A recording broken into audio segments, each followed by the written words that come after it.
ચલાવતા કોર્પોરેશને જાહેરનામું બહાર પાડ્યું છે, શું છે વિગત?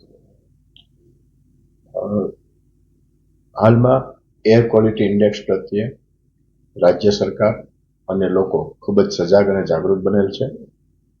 એર ક્વોલિટી ઇન્ડેક્સ યોગ્ય સ્તરે જળવાઈ રહે તે માટે ડસ્ટ પાર્ટિકલો સપ્રેસ થાય અને ઉડે નહીં એ પ્રકારની કાર્યવાહી કરવી જરૂરી છે. અને જેમાં એક મોટો ફાળો કન્સ્ટ્રક્શન સાઇટનો હોય છે, જેમાં કન્સ્ટ્રક્શન સાઇટમાં અવર જવર કરતા વાહનો, કન્સ્ટ્રક્શન સાઇટને જો યોગ્ય રીતે ગ્રીન નેટથી બંધ કરવામાં ન આવેલી હોય તો આવા સંજોગોમાં કન્સ્ટ્રક્શન સાઇટ પરથી ડસ્ટ પાર્ટિકલો હવામાં આવે છે અને આપણું એર ક્વોલિટી ઇન્ડેક્સ જે છે એ એના નોર્મ્સ કરતાં વધી જાય છે. જે ધ્યાને લઈ અને મહાનગરપાલિકા દ્વારા એક જાહેરનામું બહાર પાડવામાં આવ્યું છે અને એ અન્વયે કન્સ્ટ્રક્શન સાઇટ ને યોગ્ય રીતે નિભાવવી જરૂરી છે, જેમાં ગ્રીન નેટ લગાવવી જરૂરી છે. એમના જે વ્હીકલો છે કન્સ્ટ્રક્શન મટીરિયલ ટ્રાન્સપોર્ટેશનના, એમાં નેટ લગાવવી જરૂરી છે.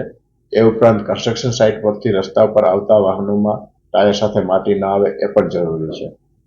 આ માટે એક પરિપત્ર કરી અને પોલીસ અને આરટીઓને પણ સૂચના આપવામાં આવેલી છે કે એમને પણ આ પ્રકારના વાહનો કે જે કંઈ જોવા મળે એમાં પગલાં લેવાના.